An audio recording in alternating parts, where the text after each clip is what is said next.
Dans un autre domaine, sachez que dans le cadre de la poursuite des activités de la campagne solidaire pour le progrès social organisée par le Fonds national de promotion des services sociaux, le FNPSS et l'ONG Mutota, en collaboration avec les task force des députés nationaux et provinciaux et des conseillers communaux pour le progrès social, une cérémonie a été organisée ce samedi dans la salle de spectacle du Palais du Peuple à Kinshasa. Il était donc question pour l'administrateur directeur général du Fonds national de promotion des services social, Maître Alice Mirimo Kabeti, qui assure également la coordination du projet d'appui au bien-être alternatif des enfants et jeunes impliqués dans la chaîne d'approvisionnement du cobalt, de présenter justement le plan opérationnel 2024-2028 du Fonds national de promotion des services sociaux. Alors pour ceux qui ne le savent pas, ces plans visent à appuyer les 6 engagements du quinquennat du président de la République. L'objectif final et de pouvoir assurer le progrès social pour le peuple congolais d'abord. Alors, sachez qu'au cours de cette activité, Mme Alice Mirimo Kabeti a présenté l'avant-projet de loi portant protection des groupes vulnérables. Le Fonds national de promotion des services sociaux entend donc sortir le peuple congolais de la misère et de la précarité, tout en répondant totalement et globalement à la mission lui fixée par le chef de l'État. On va donc écouter Maître Alice Mirimo Kabeti qui explique justement l'essence de cette activité, mais aussi nous donne les condensés et l'économie de son intervention. Elle est au micro de Radio Okapi. Le Fonds national de promotion des services sociaux était en train de présenter le plan opérationnel 2024-2028 pour accompagner les 6 engagements du chef de l'État, son Excellence Félix Antoine Tshisekedi Tshilombo. Et tout se résume en un groupe de mots qui résume la vision sociale du chef de l'État. C'est que le progrès social pour le peuple congolais d'abord, c'est ça. Et nous sommes venus présenter ce plan qui s'articule autour de 3 axes importants. Le premier axe, c'est l'appui au cycle de relèvement social et économique de la population.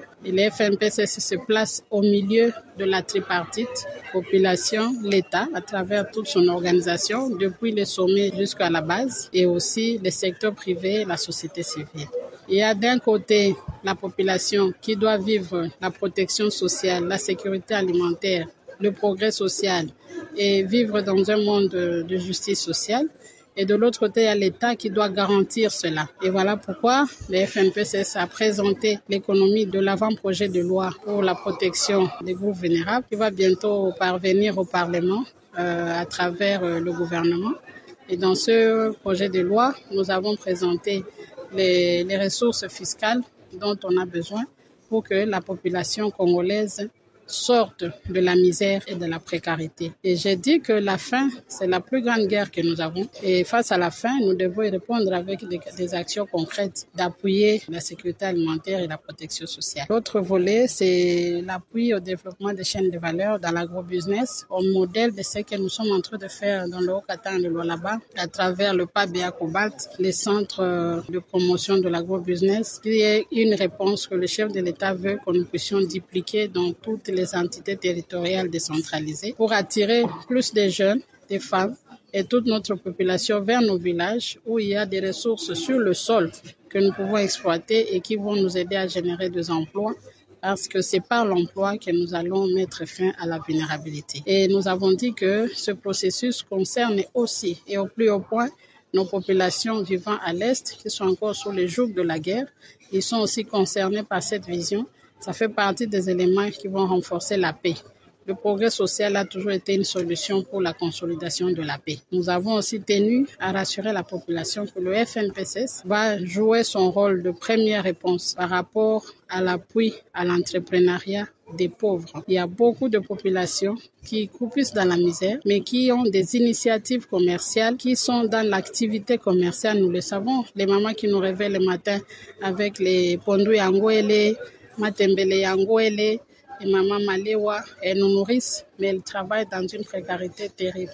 Et le FNPSS est là pour amener une première réponse afin de faire de ces acteurs économiques locaux des véritables acteurs qui vont participer aussi au commerce au niveau national et local. Et donc, l'appui ici va aller directement vers les entités territoriales décentralisées, à savoir les communes rurales et urbaines, les villes, les chefferies et les secteurs. J'aimerais remercier l'honorable premier vice-président de l'Assemblée nationale, professeur Chilumbay, l'honorable Clotilde Kapenga, qui est la présidente du comité des sages, pour leur prise en main de ce processus. C'est vrai, c'est une campagne solidaire pour le progrès social qui est sous le haut patronage du président de la République, mais les deux se sont engagés à nous tenir main dans la main pour que le progrès social soit partagé comme une réalité à travers toutes les institutions de la République, en commençant donc par le Parlement qui doit voter les lois et aussi le gouvernement qui doit nous donner les moyens et la population qui doit s'impliquer et être en même temps acteur et bénéficiaire de l'action sociale. Voilà, donc je vous remercie aussi,